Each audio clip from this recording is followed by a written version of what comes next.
First of all thanks for being here in my YouTube channel. आज देखते हैं अपन partial differential equation.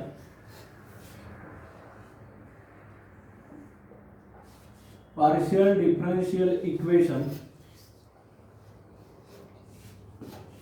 Partial differential equation में आप लोग के पास फर्स्ट ऑर्डर और higher order partial differential equation दो टॉपिक होते हैं। तो first order partial differential equation क्या होता है और उसे सॉल्व करने के लिए कौन से मेथड्स होते हैं, तो समझ लेना। Lagrange's first order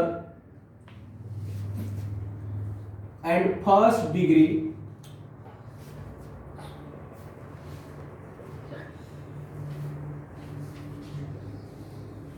Lagrange's first order and first degree partial differential equation।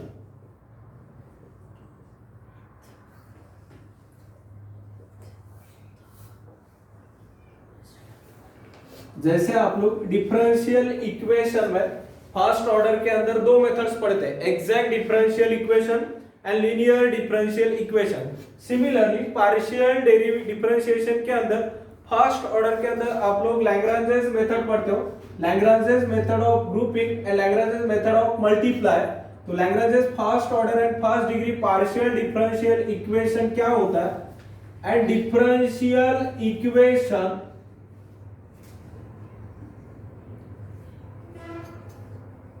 Of the form, एक जनरल फॉर्म कंसीडर करते हैं, capital P P plus Q Q equals to R. यानी जनरल फॉर्म क्या है Lagrange's first order and first degree का, तो PP plus Q Q equals to R. आप लोग बोलते होंगे कि यहाँ पे फर्स्ट ऑर्डर मेंशन किया है, यहाँ पे कहीं पे भी फर्स्ट यानी पार्शियल डेरिवेटिव नहीं दिख रहा है आपको, बट ये जो स्मॉल p और स्मॉल q ये नोटेशन है फर्स्ट ऑर्डर पार्शियल डेरिवेटिव के, समझ लेना।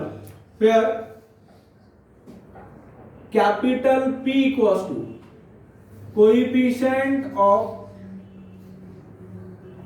स्मॉल p, और स्मॉल p में सी होता है del z upon del x।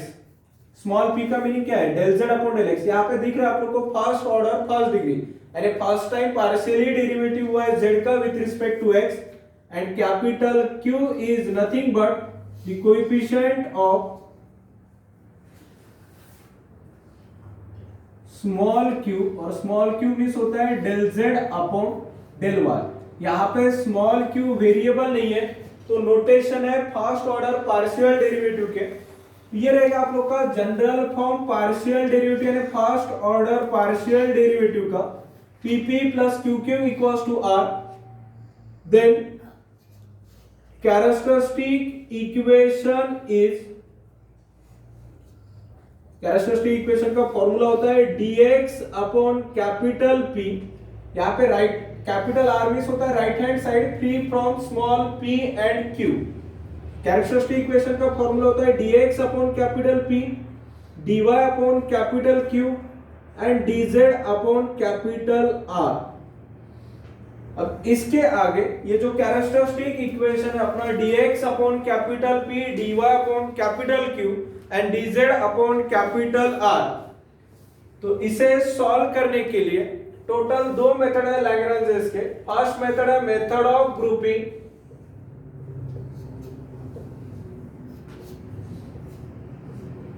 And second method है method of multiply.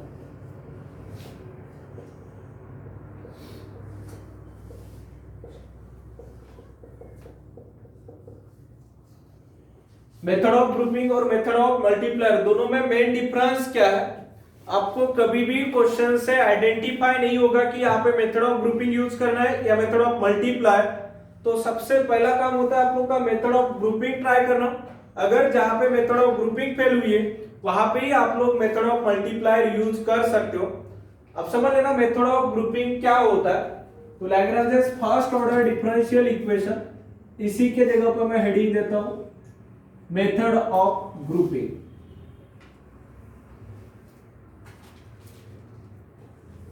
Method of grouping method of grouping and method of multiplier में कैरेक्टरिस्टिक इक्वेशन तो पूरा सिमिलर होगा। जनरल फॉर्म क्या होगा, Pp plus QQ equals to R। यहाँ पे capital P means coefficient of small p, capital Q means coefficient of small q and capital R means right hand side free from small p and q। Then characteristic equation is dx upon capital P, dy upon capital Q and dz upon capital R। अब method of grouping में इसके आगे कैसे solve करना है, तो आप लोग कैरेक्टरिस्टिक इक्वेशन को ही इक्वेशन नंबर असाइन करते हो, equation 1, equation 2 and equation 3। At a time दो इक्वेशन सेलेक्ट करते हो। आपके पास टोटल 3 इक्वेशन है, dx upon p, dy upon q and dz upon r। At a time दो इक्वेशन सेलेक्ट करना है। अब इक्वेशन कैसे सेलेक्ट करते हैं इसके बाद एक एग्जांपल ले लूंगा, उसमें आप लोग का क्लियर हो जाएगा। सपोज मैंने इक्वेशन 1 एंड इक्वेशन 2 कंसीडर किया, we select equation 1 and equation 2। क्या equation 1, dx upon capital P and dy upon Q। Select करने के बाद इसे सॉल्व करना। After solving we get u equals to c1। इसे सॉल्व करोगे तो आप लोग को एक कांस्टेंट मिलेगा c1। सॉल्व करना मींस dx ऑपरेटर है, dy ऑपरेटर है, यानी इंटीग्रेट करोगे तो आपको xy के फॉर्म में एक इक्वेशन मिलेगा and this u equals to c1। अब यहाँ पे आप लोगों ने इक्वेशन 1 और इक्वेशन 2 सेलेक्ट करके सॉल्व किया, तो फर्स्ट अननोन नोन हुआ u इक्वल्स टू c1 और रिमेनिंग दो इक्वेशन सेलेक्ट करने। अब मेरे पास दो पॉसिबिलिटी है, या तो equation first third, otherwise second third. फिलहाल मैंने यहाँ पे सेकंड थर्ड कंसीडर किया। Now we select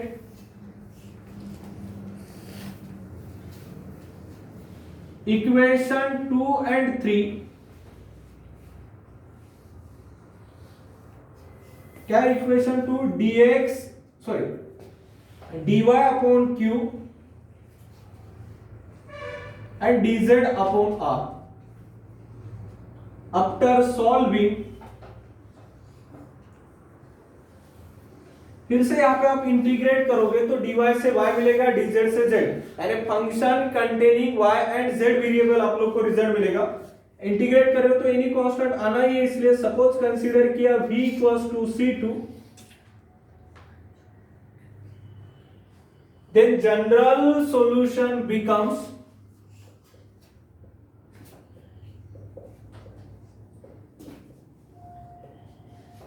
f of u comma v। f of u comma v means क्या होता है, c1 c2, that is f of c1 comma c2 is equals to 0। ये होगा आप लोग का first order partial differential equation by using method of grouping. General solution f of c1 comma c2 equals to 0। यहाँ पे करना क्या आप लोग को, कैरेक्टरिस्टिक इक्वेशन के बाद कैरेक्टरिस्टिक इक्वेशन को इक्वेशन 1 2 3 असाइन करना है। एट ए टाइम दो इक्वेशन सेलेक्ट करके उसे सॉल्व करना है। अब यहाँ पे इंपॉर्टेंट चीज है इक्वेशन सेलेक्ट करना। अब एग्जांपल में देखते हैं कि कैसे इक्वेशन सेलेक्ट करते हैं। फॉर एग्जांपल सॉल्व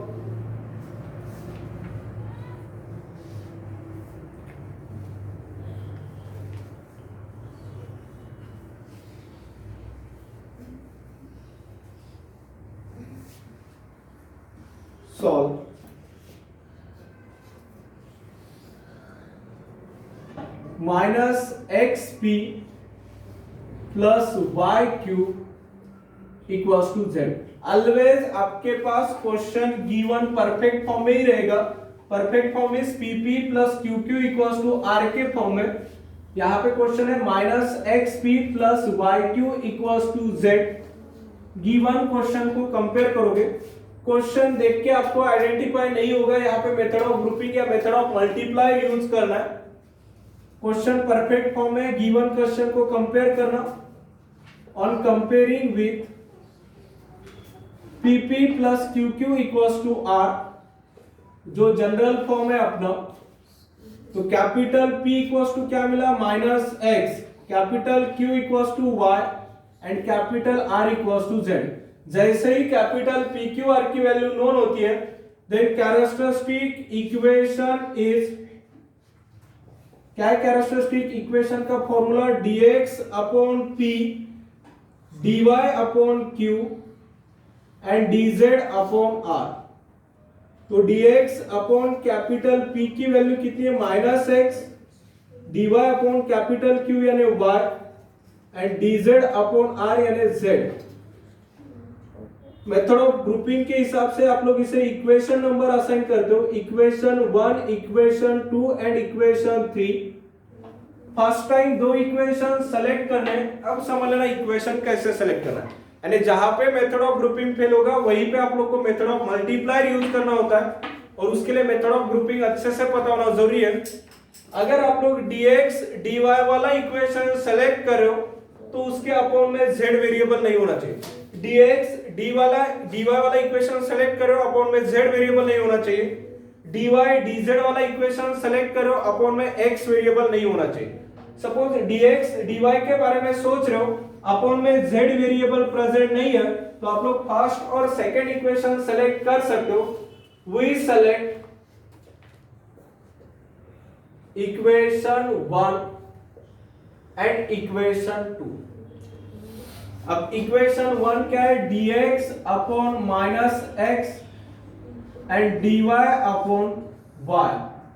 दोनों देख रहे हैं, dx ऑपरेटर तो साथ में x वेरिएबल है, dy ऑपरेटर है तो साथ में y ऑपरेटर है। जनरल सॉल्यूशन के हिसाब से मुझे C1 C2 के फॉर्म में रिजल्ट फाइंड करना होता है, इसलिए राइट हैंड साइड को लेफ्ट हैंड साइड में शिफ्ट करना। तो dx upon x minus dy upon y equals to 0। तुरंत माइनस साइन से मल्टीप्लाई करना, माइनस से मल्टीप्लाई करोगे तो क्या होगा, 1 upon dx dx plus 1 upon y dy equals to 0। अब dx ऑपरेटर है, साइड में x वेरिएबल है, इंटीग्रेशन पॉसिबल है। dy ऑपरेटर है, साइड में y वेरिएबल है, इंटीग्रेशन यानी ऑपरेट कर सकते हो। तो तुरंत ऑपरेट करना ऑन इंटीग्रेटिंग, तो integration 1 upon x dx plus integration 1 upon y dy equals to integration 0, 1 upon x का integration log x plus 1 upon y का integration log y plus integration of 0 that is log c1। Any constant c1 कर सकते थे, but left hand side में log वाला result मिला, इसलिए आप लोगों ने राइट हैंड साइड में log एडजस्ट किया। log a प्लस b यानी log xy equals to log c1, दोनों साइड का log कैंसिल हो जाएगा, तो xy equals to c1। First और सेकेंड इक्वेशन सेलेक्ट करने के बाद आप लोग को c1 की वैल्यू नोन हुई है। अब रिमेनिंग दो इक्वेशन में से, रिमेनिंग दो पॉसिबिलिटी से मैं कोई भी एक इक्वेशन, दो इक्वेशन सेलेक्ट करने। अब dx dy वाला इक्वेशन सेलेक्ट किया था, अब आपके पास या तो dx dz otherwise dy dz, but select करते समय आप लोग चेक करोगे dy dz वाला इक्वेशन है तो अपॉन में x वेरिएबल नहीं होना चाहिए, dx dz वाला इक्वेशन है तो अपॉन में y वेरिएबल नहीं होना चाहिए। तो मैं dx dz otherwise dy dz, तीनों दोनों पॉसिबिलिटी पॉसिबल है। dy dz वाला इक्वेशन सेलेक्ट कर रहे हो तो अपॉन में x वेरिएबल नहीं है, सेलेक्ट कर सकते हो। Now we select equation 2 and 3।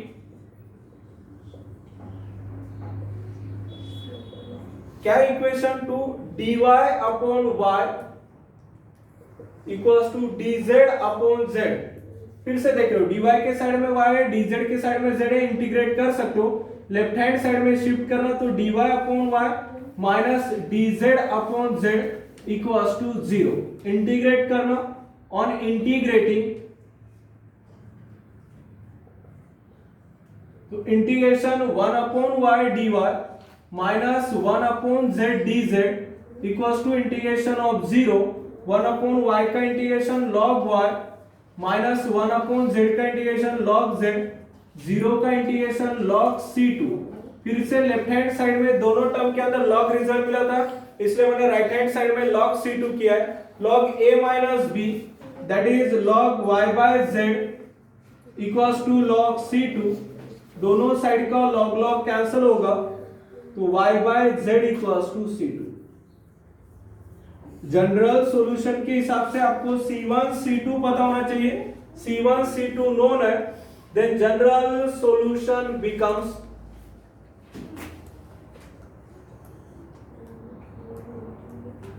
f of C1 comma C2 equals to 0, that is f of C1 कितना है xy comma C2 कितना है y by z equals to 0। ये हो गया आप लोग का फाइनल आंसर।